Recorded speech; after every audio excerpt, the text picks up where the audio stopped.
Okay guys, now we're actually going to start talking about some of the specifics of our stretch play, which is just an outside zone concept where we always set the edge with the H-back. Play concept, all-purpose zone play, the ball can go anywhere, which you guys will actually see as we get through the clips. Our aiming point for our H-back is play side via the neck. That means if we're going to the right, I'm going to put my hat on the right via his neck as I look at him.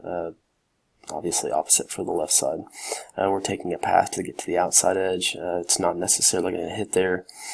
Drive reach block is what we're doing, a little bit wider target than inside zone because the play obviously is working to the outside hash. Now if we can look at some of these examples. For the H-back, the communication always starts on the front side of a zone play.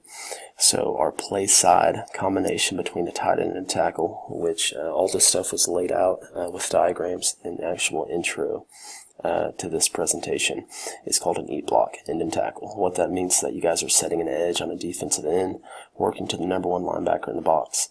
As long as we are working an even front, meaning 4 down, 1, 2, 3, 4 defensive linemen, we will always do it this way. It'll be an E combination to the first linebacker in the box.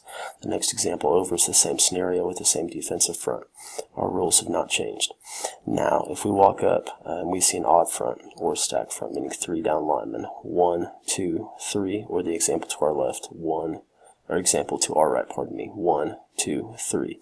If we see this on the defensive line, our responsibility is now to work to the D-gap defender. We call that blocking force.